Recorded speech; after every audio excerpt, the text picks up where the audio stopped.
রমজান মাসে রোজা রেখে আমরা বেশি বেশি দোয়া করব। চলতে ফিরতে উঠতে বসতে দোয়া করতে পারেন। আমাদের মায়েরা অনেকে শুনছেন আমাকে, রমজান মাসে আপনি গৃহস্থলী কাজ করছেন, রান্না বাড়া করছেন, ঘর ঝাড়ু দিচ্ছেন, আর মনে মনে আল্লাহর সাথে কথা বলেন। দোয়া মানে আল্লাহর সাথে কথোপকথন। আল্লাহ আপনি আমাকে মাফ করে দেন, আমার বাবাকে মাকে মাফ করে দেন, সন্তানগুলোকে হেদায়েত দান করেন, চোখের পানি ফেলেন। নিয়মতান্ত্রিক দোয়া, বসে বসে হাত তুলে দোয়া করবেন কেবলামুখী হয়ে। আবার চলতে ফিরতে উঠতে বসতে, এমনকি ওযু নাই সে অবস্থায় দোয়া করবেন। নবী সাল্লাল্লাহু আলাইহি ওয়াসাল্লাম বলেছেন, তিন ব্যক্তির দোয়া ফিরিয়ে দেওয়া হয় না। কয় ব্যক্তির দোয়া? সালাসুন লা তুরাদ্দু দাওয়াতুহুম, তিন শ্রেণী মানুষের দোয়া ফিরিয়ে দেওয়া হয় না। এর ভিতরে এক শ্রেণী হলেন মাজলুম, কারোর জুলুমের শিকার হয়েছে। এই ব্যক্তি জালেমের বিরুদ্ধে যে তার মনের আকুতি থাকে, বদদোয়া থাকে, আল্লাহ সুবহানাহু ওয়া তাআলা এটা ফিরিয়ে দেন না। এইজন্য পৃথিবীর ইতিহাসের কোন জালিম আপনি দেখাতে পারবেন না যেই জালিমকে আল্লাহ ছেড়ে দিয়েছেন, আল্লাহ ছাড় দিয়েছেন কিন্তু চূড়ান্ত ভাবে ছেড়ে দিয়েছেন, এমন কোন জালিম আপনি দেখাতে পারবেন না।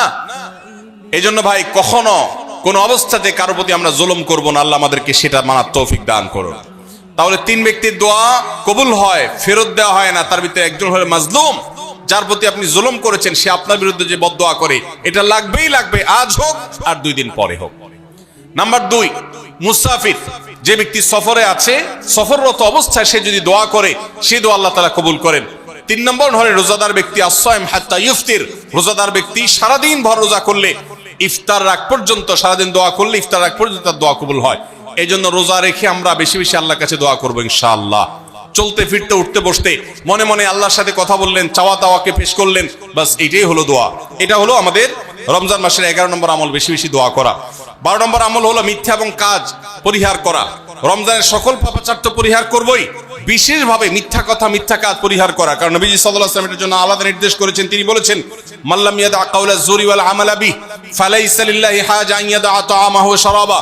যে ব্যক্তি রমজানে রোজা রেখে মিথ্যা কথা মিথ্যা কাজ ছাড়লো না, তার উপোস থাকায় আল্লাহর কোনো ঠেকা